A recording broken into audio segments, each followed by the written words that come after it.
Over the last 4 years, there have been multiple police raids in Wet'suwet'en territory, as RCMP enforced a BC Supreme Court injunction for Coastal Gaslink to operate in the area. Wet'suwet'en hereditary chiefs remain opposed to a natural gas pipeline running through their land. Slato, a spokesperson from the Gidimt'en checkpoint, says now land offenders will go to trial and they face potential jail time. It's the human rights abuses and Indigenous rights abuses that we experience on the ground and that we've been experiencing for years. But this is the first time that we're actually going to trial, facing criminal charges for defending our lands and upholding our laws. Amnesty International raised concerns over forcibly removing land offenders and their treatment. According to Slato, 5 land offenders took plea agreements last year. This year, 13 Wet'suwet'en and land offenders are facing contempt charges for violating the injunction.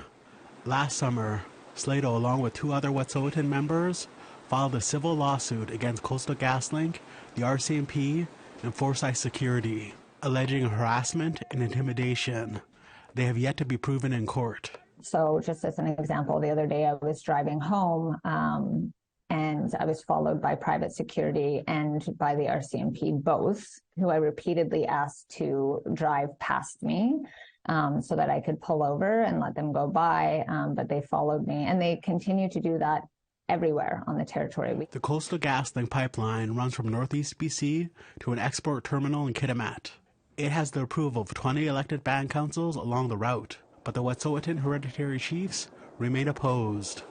Wet'suwet'en and Gitxsan hereditary chiefs recently celebrated the 25-year anniversary of the Delgamuukw case, a Supreme Court of Canada case which acknowledged the hereditary chiefs had Aboriginal title to their lands based on their oral histories and governance. They have a responsibility to uphold, the policies and laws that they're putting in place within their own system, which are to recognize that we have the right to free, prior, and informed consent, that we have the right to manage our territories according to our own governance, that we have all of these international rights.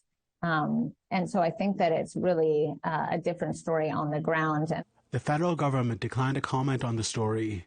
APTN News also contacted the BC government and the BC RCMP, but did not receive a response before airtime. Slato hopes to raise awareness of what's going on and change the alleged behavior of the RCMP and private security. Along with Amnesty International, she called for the stop of the construction of the pipeline until they have talks with the Wet'suwet'en hereditary chiefs. Time that somebody is arrested, every time that we're surveilled and harassed, that's diminishing our rights as Indigenous people, and everybody should be concerned about that. If they can treat us this way, if they're allowed to get away with these kinds of human rights abuses and diminishment of our rights as Indigenous people, then they're going to do that. That's setting a precedent. Lee Wilson, APTN National News, Kitimat.